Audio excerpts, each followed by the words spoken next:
আসসালামু আলাইকুম। Quantum academic and admission platform পক্ষ থেকে আমাদের আজকের informal class higher math second পেপারের বিস্তার পরিমাপ এই অংশের স্পেশাল 2 নাম্বার লেকচার। তো আমরা গত লেকচারে যেখান থেকে শেষ করছিলাম আজকে আমরা এরপর থেকে যাই। তো গত লেকচারে আমরা 2টা টপিক শেষ করছিলাম। একটা ছিল আমাদের কি, একটা ছিল গড় ব্যবধান, একটা ছিল কি পরিমিত ব্যবধান। এরকম অঙ্ক আমরা করেছি। তো গত ক্লাসে পরিমিত যে ব্যবধান সেই ব্যবধানের আমরা শ্রেণীকৃত অশ্রেণীকৃত সবই করছি। হ্যাঁ, পরিমিত ব্যবধানের যে সিগমার অঙ্ক শ্রেণীকৃত অশ্রেণীকৃত সবই করছি। আজকে আমরা ওটা নিয়ে আলোচনা করব না, আজকে যাব নতুন অংশে। আজকে আমরা যেটা শিখবো এটা সবচেয়ে মারাত্মক, এটা হচ্ছে সবচেয়ে বড় একটা টপিক যার নাম চতুর্থক ব্যবধান। এই যে চতুর্থক ব্যবধান এটা সবচেয়ে বড়, এটা সবচেয়ে বড় এবং এটার মধ্যে ভুল হওয়ার সম্ভাবনা বেশি। তো এটা কেমনে সহজে করতে হয় সেটা আজকে আমরা দেখাবো। চতুর্থক ব্যবধান, চলো আমরা শুরু করি। এটা অনেক বড় কিন্তু, হ্যাঁ, এটার মধ্যে ভুল হয় সবচেয়ে বেশি, আর পরীক্ষা আসে এটা বেশি। পরিমিত ব্যবধানটা বেশি আসে আর কি চতুর্থক ব্যবধানটা পরীক্ষায় বেশি আসে। এখন আমি দেখাই তোমাদের কিভাবে এইটা করতে হবে। দেখো, চতুর্থক ব্যবধানের আমাদের যে মেইন সূত্র, চতুর্থক ব্যবধানের যে মেইন সূত্র সেটা হচ্ছে কি আমাদের এই অংশটা। খেয়াল রেখো, আমি বুঝাই। চতুর্থ ব্যবধানকে কিউ দিয়ে প্রকাশ করা হয়। চতুর্থ ব্যবধানকে কিউ দিয়ে প্রকাশ করা, একটা হচ্ছে কিউ1, একটা হচ্ছে কিউ2, একটা হচ্ছে কিউ3, তিনটা অংশ। আর এটাকে কিউডি বলা হয়, কিউডি। তো চতুর্থ ব্যবধানের যে মেইন ছোট সূত্র সেটা হচ্ছে কি কিউ3 মাইনাস কিউ1/2। এটা মুখস্থ করবা, হ্যাঁ, সবসময়। চতুর্থ ব্যবধানের মেইন সূত্র হচ্ছে কিউ3 মাইনাস কিউ1/2, কিউ3 মাইনাস কিউ1/2। এখানে আমাদের কিউ1 কিউ2 এগুলো কি, আসলে আমাদের এই কিউ1কে বলা হয় প্রথম চতুর্থক, কিউ2কে বলা হয় দ্বিতীয় চতুর্থক, আর কিউ3কে বলা হয় তৃতীয় চতুর্থক। এখন চতুর্থক এটা কেমনে বের করে, এটা বের করার সূত্র আছে, সেই সূত্র আমরা দেখব। যে কোনো একটা তোমার শ্রেণীকৃত উপাত্তের জন্য চতুর্থক বের করার সূত্র এবং নিয়ম সব দেখে আমি ম্যাথ করাবো, তাহলে ইজিলি বুঝবা। তো আপাতত মুখস্থ করো যে চতুর্থক ব্যবধানের সর্বশেষে তোমাকে এই সূত্রটা ইউজ করতে হবে, কিউ3 মাইনাস কিউ1/2, কিউ3 মাইনাস কিউ1/2, এই সূত্রটা ইউজ করতে হবে সবসময়। কি বললাম, চতুর্থক ব্যবধানের সর্বশেষ লাইনটা হবে তোমার এই লাইনটা, কিউ3 মাইনাস কিউ1/2, কিউ3 মাইনাস কিউ1/2। সবাই কি আমার কথা বুঝতে পারছো? একটু আমাকে জানাও, একটু কথা বলো প্লিজ। বুঝতে পেরেছো? আচ্ছা, এখন তোমাকে আলাদাভাবে কিউ1 বের করতে হবে, আবার কিউ3 মানও বের করতে হবে, তাহলে তুমি চতুর্থ ব্যবধান বের করতে পারবা। এখন কিউ1 কিউ3 বের করার জন্য আলাদা সূত্র আছে। চল আমরা শুরু করি। এখন এই আলাদা সূত্রের মধ্যে এইটাই হচ্ছে মেন সূত্র যেটা পরীক্ষায় বেশি হয়। আমি তোমাদের দেখাই দিই, তুমি জাস্ট একটু মনোযোগ দাও। এটা জাস্ট মুখস্থ করতে হবে ডাইরেক্ট। তাবায়ন খেয়াল রেখো, রিয়াজ মারুফ খেয়াল রেখো। সূত্র হচ্ছে কিউ আই, এই যে লেখছে শ্রেণীকৃত কোনো নিবেশনের আইতম চতুর্থক। এগুলো কিছু পড়তে হবে না, জাস্ট মুখস্থ করো। সূত্র হচ্ছে এটা, Q I equal to L I plus N into I by 4 minus F C by F I into C. তোমরা কিন্তু এই যে এই সূত্রটা মধ্যকে পড়ছিলাম, মধ্য, ওই যে মনে পড়ে তোমরা যখন পরিসংখ্যান পড়ছিলা 9-10-এ সাধারণ গণিতে, মধ্যকে এরকম একটা সূত্র পড়ছিলা, L plus F C minus যে n/2 minus F C by F M into H. মনে পড়ে সূত্রটা? হ্যাঁ, তো কিন্তু ওই সূত্রের মতোই এটা, যদিও হুবহু সেম না, একটু চেঞ্জ আছে। তো এখন এই চতুর্থকের এই সূত্র দিয়ে তোমাকে দুইবার বের করতে হবে, একবার কিউ1 বের করতে হবে, একবার কিউ3 বের করতে হবে। এগুলো বের করার জন্য অনেকই আছে, স্কুলে ছিল, হ্যাঁ স্কুলে ছিল ওটা আর কি। এখন এই কিউ1 কিউ3 বের করার জন্য তোমাকে এই জায়গাটার বুঝতে হবে, এল আই কি, এফ আই কি, এফ সি কি, সি কি, এন আই, এগুলো কি আর কি। তো এখানে লেখা আছে নিয়মগুলো আর কি, যে এল আই হচ্ছে চতুর্থ শ্রেণীর নিম্ন সীমা, মধ্যক শ্রেণীর নিম্ন সীমা ছিল পড়ছিলাম এল, এখানে কি চতুর্থ শ্রেণীর নিম্ন সীমা, এগুলো বুঝাবো পরে। এফসি মানে কি, চতুর্থ শ্রেণীর পূর্বের ক্রমযোজিত গণসংখ্যা, যোজিত ফল বের করতে হবে অঙ্ক করতে গেলে। এফআই কি, চতুর্থ শ্রেণীর গণসংখ্যার মান। সি হচ্ছে কি শ্রেণী ব্যবধানের মান, 10 থেকে 20, 25 থেকে 30 এরকম আর কি। আর এন মানে কি মোট গণসংখ্যা। এগুলো পরিচয়, এই পরিচয়গুলো একটু মনে রাখো, যদি এখন বুঝতে সমস্যা হয় কোনো সমস্যা নাই, আমি প্র্যাকটিস করবো একটু পর, সব বুঝতে পারবা কোনটা কেমনে বের করতে হয়। এখন মূল কথা হচ্ছে তোমাকে এইটা তো মুখস্থ করতে হবে, তাই না? কিউ আই এল আই এত এত এত এত কিছু মুখস্থ করতে হবে। এখন আমি তোমাকে বুঝাই দিই Q1 কেমনে বের করে আর Q3 কেমনে বের করে। তুমি একটু রাফ পেজ নিচ্ছি, একটু সময় ওয়েট করো।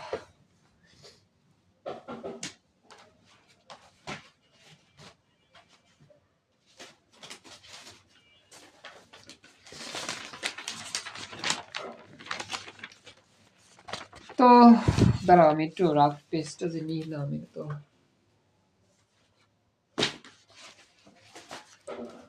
একটু ওয়েট।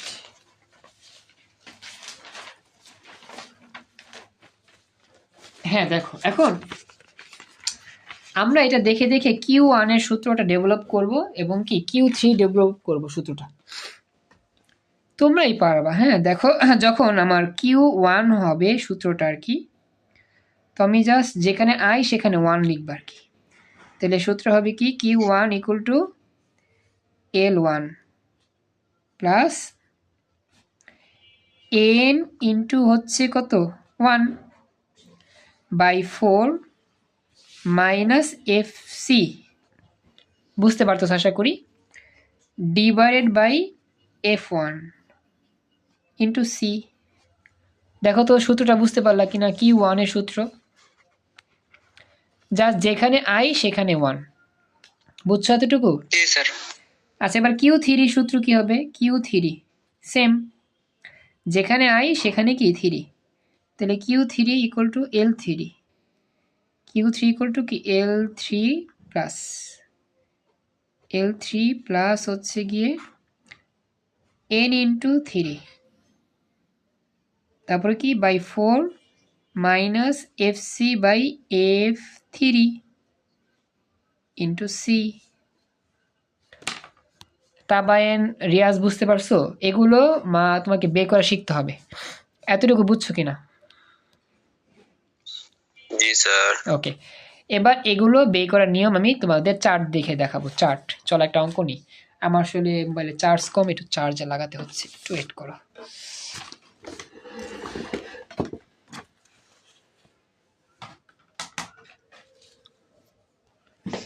চার্জ দিয়ে এখন ক্লাস নিতে হবে।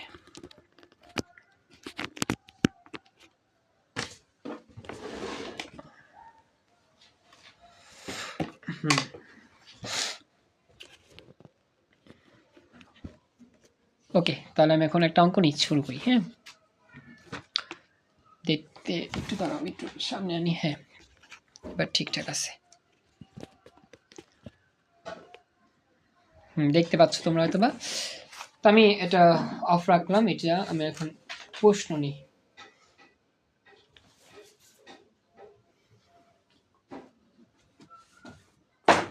জাস্ট আমাদের হচ্ছে কি এটা শ্রেণীকৃতটাই আসে, বুঝছো পরীক্ষাতে, সরি শ্রেণীবদ্ধটাই আসে।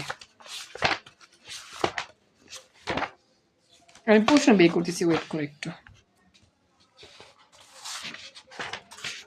আমি একটা করে দিই, বাকিগুলো এমনি পারবা, জাস্ট তোমরা একটু প্র্যাকটিস করলেই হবে। শ্রেণীকৃত সরি চতুর্থ ব্যবধান দ্বারা একটু আমি প্রশ্ন বের করি একটা।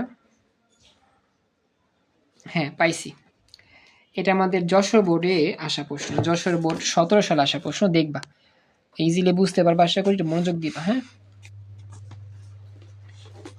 হ্যাঁ তোমরা কি ক্লিয়ার দেখতে পাচ্ছ, দেখা যাচ্ছে? স্যার হ্যাঁ এবার খেয়াল করো, অঙ্কটা খুবই সহজ, বড় হইলেও সমস্যা নেই, অঙ্ক সহজ আছে, জাস্ট মনোযোগ দিতে হবে। সবসময় আমাদের একটা সারণী দেওয়া থাকবে শ্রেণীব্যাপ্তি গণসংখ্যা কয়টা আছে, 1টা 2টা 3টা 4টা 5টা 6টা 7টা আছে। বলছি কি দৃশ্যকল্প 1 হতে চতুর্থক ব্যবধান নির্ণয় করো। একটা অঙ্ক করা দিই, বাকিটা এমনি পারবা। একটা অঙ্ক জাস্ট করা দিলে বাকিগুলো এমনি পেরে যাবা। এই চতুর্থ ব্যবধান করতে তোমাকে ক্রমযোজিত ফল লাগবে এবং লাগবে অবিচ্ছিন্ন শ্রেণীব্যাপ্তি। অবিচ্ছিন্ন শ্রেণীব্যাপ্তি মনে রাখবা। এখানে শ্রেণীব্যাপ্তিটা কি অবিচ্ছিন্ন না বিচ্ছিন্ন? দেখো তো 10 থেকে 16, এরপরে কিন্তু 17 থেকে 22। এটা কি বিচ্ছিন্ন নাকি অবিচ্ছিন্ন বলতে পারবা? বিচ্ছিন্ন অবিচ্ছিন্ন বুঝো? বিচ্ছিন্ন মানে কি আমাদের একই সংখ্যা একাধিক ঘরে নাই। অবিচ্ছিন্ন মানে কি একই সংখ্যা একাধিক ঘরে আছে, অর্থাৎ উপাত্তগুলোর সাথে কোনো সম্পর্ক নাই। যেমন এখানে 10 থেকে 16 আর এই ঘরটা 17 থেকে শুরু। যদি এরকম থাকতো এখানে 16 থেকে 22 আবার 22 থেকে 28, তাহলে একটা সম্পর্ক থাকতো বা একটা মিল থাকতো। এখানে কিন্তু কোনো ঘরের সাথে কোনো ঘরের সংখ্যার মিল নাই। মানে এই ঘরের শেষ সংখ্যা এই ঘরের প্রথম সংখ্যার মিল নাই। তো এইরকম শ্রেণীকে বলা হয় বিচ্ছিন্ন শ্রেণী, যেখানে সম্পর্ক নাই, বিচ্ছিন্ন। কথা কি বুঝতে পারছো? মারুফ, তাবাই, রিয়াজ? হ্যাঁ, আমাদের এখন লাগবে কি অবিচ্ছিন্ন শ্রেণী। অবিচ্ছিন্ন শ্রেণী করার নিয়ম কি? অবিচ্ছিন্ন শ্রেণী করার নিয়ম হচ্ছে প্রথমটা থেকে 0.5 বিয়োগ করতে হয়, পরেরটার সাথে যোগ করতে হয়। কি বললাম? প্রথমটা থেকে 0.5 বিয়োগ, পরেরটার সাথে যোগ। যেমন 10 থেকে 0.5 বিয়োগ করে দাও 9.5, আর 16 সাথে যোগ করো 0.5 হয়ে যাবে। এরপর এখান থেকে 0.5 বিয়োগ 0.5 যোগ 0.5 বিয়োগ যোগ বিয়োগ যোগ বিয়োগ যোগ বিয়োগ যোগ বিয়োগ যোগ, এরকমভাবে চলবে। এইভাবে অবিচ্ছিন্ন শ্রেণী বের করতে হবে। তাবায়েন, রিয়াজ বুঝতেছো অবিচ্ছিন্ন শ্রেণী? দেখো মনে পড়ে কিনা। হাফ বিয়োগ হাফ যোগ, নিম্ন সীমা থেকে বিয়োগ উচ্চ সীমায় যোগ, এরপর লাস্টে ক্রমযোজিত ফল লিখতে হবে। এই যে দেখো, এগুলো আমরা কিন্তু ক্লাস 9 যেহেতু পড়ছি, মোটামুটি ধারণা আছে কিছুটা হইলেও, তো এটা প্যারা নাই, জাস্ট দেখো। এখন জাস্ট মনোযোগ দাও। যেহেতু গণসংখ্যা নিবেশন সারণীটি শ্রেণীব্যাপ্তি বিচ্ছিন্ন, অবিচ্ছিন্ন করে নিতে হবে। প্রথমে লিখবা শ্রেণীব্যাপ্তি 10 থেকে 16 যা আছে, এরপরে লিখবা অবিচ্ছিন্ন শ্রেণীব্যাপ্তি 0.5 বিয়োগ 0.5 যোগ 9.5 থেকে 16.5। আবার যখন তুমি এখানে 0.5 বিয়োগ করবা 16.5 হবে। এইটার সাথে এটা আবার ম্যাচিং হয়ে গেছে। দেখো এটাকেই বলা হয় কি, হ্যাঁ পারবা, এটাকে বলা হয় অবিচ্ছিন্ন। অবিচ্ছিন্ন তো এরকমভাবে করে ফেলবা, সব এরকমভাবে হয়ে যাবে। এই দুইটা কলাম বুঝতে পারছো? এরপরে গণসংখ্যা যা দেওয়া ছিল এটাকে এফআই দিতে হবে। গণসংখ্যা সবসময় এফআই 5 10 মানে যা ছিল তাই, আর যোগ করলে হবে এই গণসংখ্যাগুলো যোগ করলে হবে 50, এনের মান 50 শেষ। আর এখন ক্রমযোজিত কেমনে বের করে, এটাকে এফসি বলে। মনে রাখবা এফসি মানে কি, ক্রমযোজিত গণসংখ্যা। কেন বের করে? প্রথমে 5 লিখবা, পরে এই 5-এর লগে 4 যোগ করে 9, 9-এর লগে 10 যোগ করে 19, 19 যোগ 12 31, যোগ 8 39, যোগ 4 43, যোগ 7 50। এইভাবে লিখতে হয়। মনে আছে না এটা বের করা? 90 শিখছিলাম, মনে আছে? Same to same. এইবার হচ্ছে আমাদের Q1 বের করতে হবে, আবার Q3 বের করতে হবে। এখন Q1 বের করার জন্য আমি তোমাদেরকে কিন্তু সূত্র পড়াইছিলাম না একটু আগে, যে Q1 বের করতে হবে এই সূত্র দিয়ে, আর Q3 বের করতে হবে এই সূত্র দিয়ে। এখন কথা হচ্ছে আমরা অঙ্কটা কেমনে শুরু করব। Q1 এর মানটা দিয়ে অঙ্ক শুরু করতে হবে। সবসময় খেয়াল রাখবা এই মানটা বের করতে হবে সর্বপ্রথমে, এই মানটা বের করবা। যখনই তুমি সারণী করে ফেলছো, যখনই অঙ্ক করা শুরু করবা, এই কাজটা প্রথমে করতে হবে। এই যে এই মানটা প্রথমে বের করতে হবে। অর্থাৎ তুমি n × 1/4 এই মানটাকে বের করে দেখবা এই মানটা কত বের হয়, দেন তুমি বাকি সব মান খুঁজে পাবা। কি বললাম, Q1 বা Q3 যেটাই বের করো, প্রথমে তোমার এই মানটা বের করতে হবে, যে এই মানটা n ইন্টু 1/4 অথবা n ইন্টু 3/4, এই মানটা আগে বের করে দেখতে হবে এই মানটা কত বের হয়। দেন তুমি এটা পাবা, এটা পাবা, এটা পাবা, অঙ্ক হয়ে যাবে। আমার কথা বুঝতে পারছো? ওকে, তাহলে এই মানটাকে বের করি। Q1 এর জন্য কিন্তু হবে n ইন্টু 1/4। n ইন্টু 1/4 মানে n এর মান কত? 50। 1 দিয়ে গুণ করলে 50 হবে বাই 4, কত হবে তাহলে? 25। 25 না, সরি 25 না, এই যে ভাগ করলে যত হয় দেখো। প্রথম চতুর্থক কোন জায়গায় আছে এটা খুঁজে বের করতে হয়। তো n ইন্টু 1/4, 50/4 ভাগ করলে কত হয়? 12.5। ফলাফল পাইছি কত? 12.5। তাবাইন বুঝতেছো? কথা বলো। জি স্যার, বুঝতেছি। এখন এই যে 12.5 কোন জায়গায় আছে দেখো তো, চেক করো তো কোথায় আছে 12.5, কোন শ্রেণীতে আছে? আচ্ছা সরি, এই জায়গার মধ্যে না, সরি এই জায়গার মধ্যে, এটা না, সরি ভুলে মিস্টেক করছি, এটা 5-এর পরে 9, স্যার 19-এ। হ্যাঁ 19-এ, ভেরি গুড। 19-এর মধ্যে পাবা, তাহলে এটার শ্রেণী কত? 22.5 থেকে 28.5, তার মানে এইটা হবে আমার Q1 এর সিরিজ। তো Q1 এর সিরিজটা হবে কি? চতুর্থ শ্রেণীটা হবে কোন জায়গায়? 22.25 থেকে 28.25, এই শ্রেণীতে প্রথম চতুর্থক অবস্থিত। কথা কি বুঝতে পেরেছ?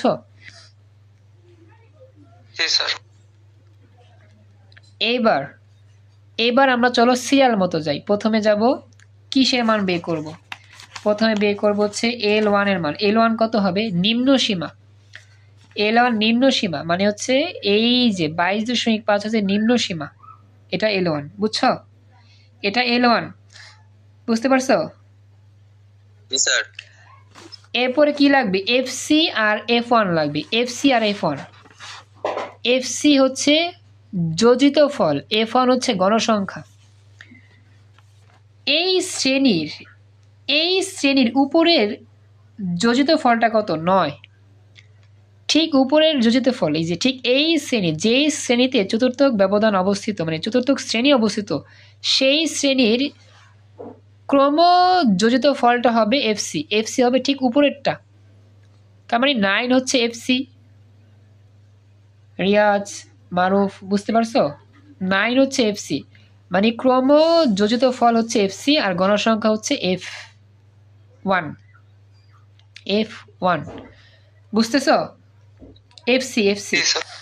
এখন তাহলে F1 কত হবে? F1 হবে ওই শ্রেণীর গণসংখ্যা 10। হ্যাঁ, F1 হবে 10। আর সি কত হবে? সি মানে কি? এই যে শ্রেণীর ব্যবধান কত বলো তো? 10 থেকে 16 কত ব্যবধান হয়? এই যে এটা কিন্তু ভুল করো, শুরু করতে হবে 10 থেকে। দেখো 10, 11, 12, 13, 14, 15, 16, কত হলো তাহলে বলো তো? কিন্তু এখানে 6 দিছে, এটা তো তাহলে ভুল করছে, 6 তো হওয়ার কথা না। শ্রেণী ব্যাপ্তি তো এখানে, আচ্ছা আমি দেখি এখানে 9.5 থেকে 6.5, 9.5 থেকে 16.5, শ্রেণী ব্যবধান তো 10, 7 হবে, তাদের 6, এটা তো দিলে ভুল করছি একটু। আচ্ছা আমি অন্য অঙ্ক দেখি, ওয়েট, এটার মধ্যে কি করছে? এটা তো শ্রেণী তো ভুল হওয়ার কথা। এই জায়গায় শ্রেণী ব্যবধান, দাঁড়ান একটা অঙ্ক দেখলে বুঝবো। 11 থেকে ধরছে মনে হয়। 11 থেকে ধরার তো কথা না, দেখি আমি 1 2 3 4,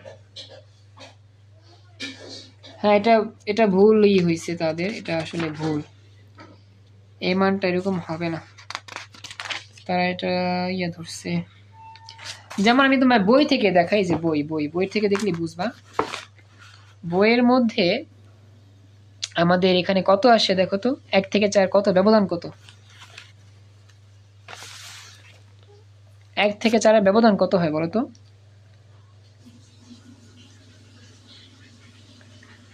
এই যে 1 2 3 4 4 এখানে সি এর মান কিন্তু তারা 4ই ব্যবহার করছে। দেখো এই যে সি এর মান 4ই হবে। সি এর মান 4, সি এর মান 4। তো গাইডে ভুল করছে, বুঝছো? জি স্যার। তো এখন গাইডে যেহেতু ভুল করছে, ভুল করুক, সমস্যা নাই, আমরা 7 দিয়ে গুণ করব। আমাদের এখানে 6 দিয়ে গুণ করছে, তো আমরা কি 7 দিয়ে গুণ করে দিব, তেলি হবে। যাই হোক, দেখা দিই আমি তোমাকে।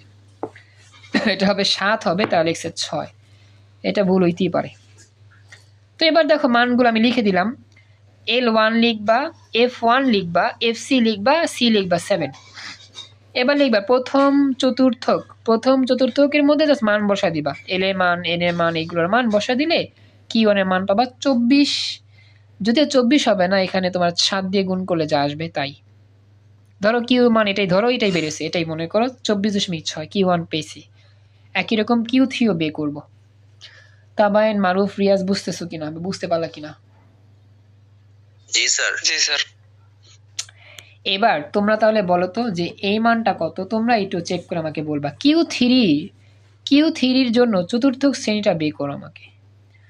Q3-র জন্য চতুর্থক শ্রেণীটা বের করে আমাকে বলো কত। চতুর্থক শ্রেণী Q3-র জন্য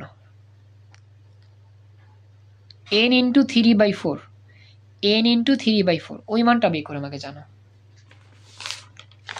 এই যে মানটা,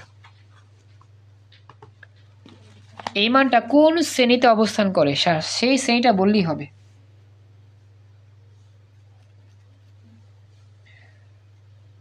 পারবা?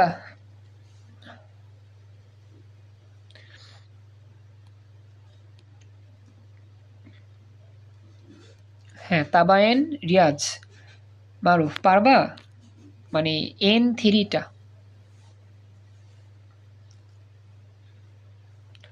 n3/4 এটা কোন শ্রেণীতে? স্যার দেখাই দেন। পারবা না? আচ্ছা, একটা বিষয় চিন্তা করো যে আমরা এই যে Q1টা কেন বের করছিলাম। তুমি জাস্ট দেখো, n এর মান তো তুমি জানো। n এর মান কত বলো তো? n এর মান কত মোট গণসংখ্যা? স্যার বুঝি নাই, কি বললা? স্যার দেখতেছি পারি নাকি। আচ্ছা দেখো, n এর মান তো 50, তুমি দেখতে পাচ্ছ n এর মান তো 50। n এর মান 50, n এর মানকে দিয়ে 3 গুণ করে 4 ভাগ করো। দেখো n এর মান 50 × 3 ভাগ 4, সিম্পল ক্যালকুলেশন, 37.5। এখন এই 37.5 কোন শ্রেণীর মধ্যে থাকবে?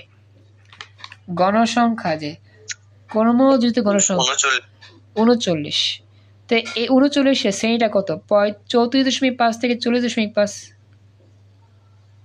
এই যে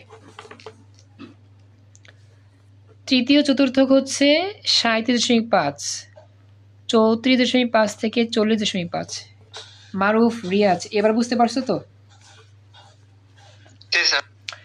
এবার তাহলে বলো এটা কিসের মান? 34.5 এটা কিসের মান বলো তো? L3। এরপর হচ্ছে কি, এটা কিসের মান? FC। আর এটা কিসের মান? F3। ঠিক আছে। আর শ্রেণী ব্যবধানটা কত আমাদের? 35, 36, 37, 37, 39, 40। কি করলো এখানে? তো ঠিকই আছে। আবার 10 থেকে 16 দিল, এটা তো 17, 18, 19, 20, 21, 22। তো এটা কি 11 থেকে হবে নাকি? 10, 11, 12, 13, 14, 15, 16। প্রথমটায় এরকম, বাকিটা তো সব 6ই হয়। 47, 48, 49, 50, 51, 52, তো সবই তো 6ই হয়। তাহলে এটা আবার ডিফারেন্ট হলো কেন? আমার তো সেটাই তো টেনশন লাগতেছে। 10, 11, 13, 14, 15, 16। হ্যাঁ, এটা ভুল হইতে পারে। তো ঠিকই আছে আমাদের হিসাব। যাই হোক, তে হয়েছে, তাহলে তো হয়েছে। ওকে। আমারও তো কথা এরকম তো হওয়ার কথা না, যে এটা ভুল ক্যালকুলেশন হতে পারে। 11 থেকে হওয়ার কথা ছিল মেবি। তো এল এর মান এত, এইগুলো মানটান বসাই আর কিউ থ্রি পাইছি আমরা এত, এইটা বুঝছো আশা করি। এরপরে Q three minus Q one by two, Q থ্রির মান বসাও, কিউ ওয়ানের মান বসাও, ভাগ করো 2, 7 পয়েন্ট যা আসবে তাই লিখবা, 3875। ব্যাস, এটাই আনসার।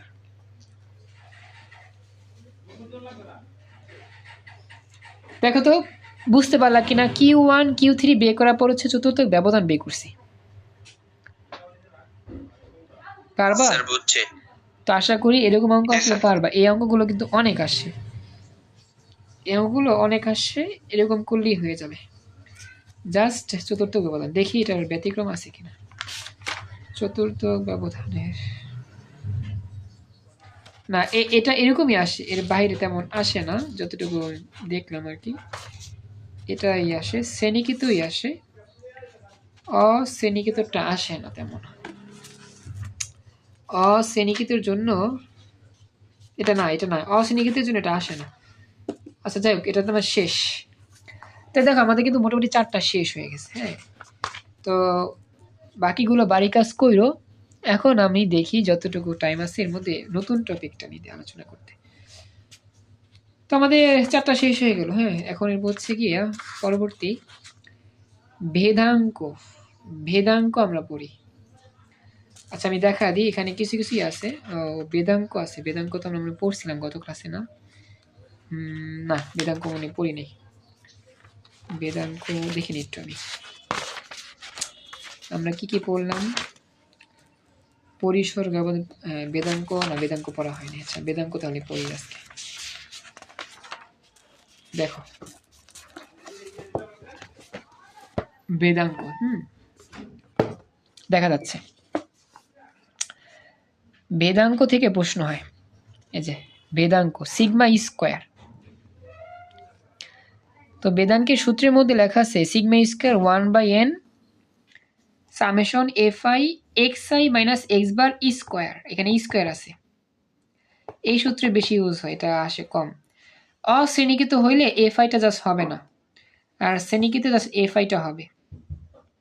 এক্স আই মানে কি মধ্যমান, এক্স বার মানে কি গাণিতিক গড়, এফ আই মানে গণসংখ্যা, এর মানে কি মোট গণসংখ্যা। এগুলো পড়ছিলাম গত ক্লাসে, প্রথম ক্লাসে, মনে আছে তোমাদের? এগুলা প্রথম ক্লাসে কিন্তু এগুলো পড়ছিলাম, মনে পড়ে? তো চলো বেদাঙ্কের আমরা অঙ্ক করি। বেদাঙ্কের অঙ্ক করলে মোটামুটি এই টপিকটা শেষ। তারপরে লাস্টে যে এগুলো করলে হয়ে যাবে, পুরো অধ্যায় শেষ। এখন বেদাঙ্ক থেকে আমরা সৃজনশীল প্র্যাকটিস করি, ওয়েট করো। হ্যাঁ, ঢাকা বোর্ডের প্রশ্নই পাওয়া গেছে, ঢাকা বোর্ড 19-এ আসা প্রশ্নই বেদাঙ্কের একটা চমৎকার প্রশ্ন লেখা আছে। এটা হচ্ছে তোমার শ্রেণীকৃত উপাত্ত, নম্বর দেওয়া আছে, তারপর হচ্ছে গিয়ে ছাত্র সংখ্যা লেখা আছে। এগুলো বলছে কি দৃশ্যকল্প 2 হতে ভেদাঙ্ক নির্ণয় করো, বেদাঙ্ক থেকে আসে প্রশ্ন। এখন এই বেদাঙ্কের যে সূত্রটা আমরা গত ক্লাসে পড়ছি না, পরিসর মানে পরিমিত ব্যবধান পড়ছিলাম না। মজার বিষয় হচ্ছে কি, পরিমিত ব্যবধানটাই বেদাঙ্ক হিসাবে তুমি বের করতে পারো। কি বললাম? পরিমিত ব্যবধানটা যে পড়ছো না, এটা বেদাঙ্ক হিসেবে ব্যবহার করতে পারো। পরিমিত ব্যবধানে কি পড়ছিলা? Root over of summation F I X I square by N minus summation F I X I by N whole square. তুমি জাস্ট বর্গমূল সাইনটা দিবা না, জাস্ট বর্গমূল সাইন না দিয়া আগের মতোই পরিমিত ব্যবধান যেটা পড়ছিলা সেটা দিয়ে কাজ করলে হয়ে যাবে, আগের মতোই অঙ্ক। কথা কি বুঝছো কিনা? গত ক্লাসে আমরা করছিলাম, এটাও কিন্তু বেদাঙ্কের সূত্রই। বইয়ে লেখা আছে একরকম, এখানে লেখা আছে একটু অন্যরকম, মানে এটা একই রকম সূত্র আর কি। তো এটা কিন্তু তুমি পারবা। আমরা গত ক্লাসে এটা পড়ছিলাম না? গত ক্লাসে কিন্তু পড়ছিলাম এই যে জাস্ট আমরা নাম্বার লিখে ছাত্র সংখ্যা লিখে মধ্যমান বের করি, তারপরে এফ আই এক্স আই গুণ করি, তারপর হচ্ছে কি এক্স আই মানটা স্কোয়ার করে এফ আই গুণ করি, তারপরে এখানে এন বের করি সবগুলো যোগ করা, আর এখানে summation F I X I বের করি, সামেশন এফ আই এক্স স্কোয়ারও বের করি। তাবাইন বুঝতেছো তো? গত ক্লাসে এগুলো পড়ানো হয়েছিল, প্রায় সেম একই রকম। তাবাইন রিয়াজ বুঝতেছো? তোমাকে জানাই। জি। হ্যাঁ, তো গত ক্লাসে ছিল বর্গমূল, এখানে বর্গমূল ছাড়া। এরপর জাস্ট সূত্র দেখাইছো, সূত্র বসায় দিছো, অঙ্ক শেষ। এটা হচ্ছে কি ভেদাঙ্ক। দেখো এখানে পরবর্তী একটা অঙ্ক আছে, এখানেও ভেদাঙ্ক আর হচ্ছে পরিমিত ব্যবধান প্রায় সেম। জাস্ট তুমি ভেদাঙ্কটা বের করবা আর বর্গমূল করলে হবে কি পরিমিত ব্যবধান, শেষ। তো এই টপিক নিয়ে আলোচনা করতে হবে না পারবা? না স্যার পারবো। তো বলি আমাদের 10.a এর বাকি 4টা অংশ আমরা নেক্সট ক্লাসে দেখে ইনশাল্লাহ ইয়া করে দিব। বিভেদাঙ্ক এগুলো পরে আগামী ক্লাসে দেখে সব শেষ করে দিব ইনশাল্লাহ। তাহলে 10.8 শেষ ইনশাল্লাহ, আগামী ক্লাসে শেষ করার চেষ্টা করবো। আজকে আমি এখানেই রাখতেছি, ঠিক আছে? তো আজকে আমরা এখানেই 2 নম্বর লেকচার রাখলাম। আর এই ম্যাথগুলো এরকম প্র্যাকটিস করে তাহলেই হবে। আল্লাহ হাফেজ।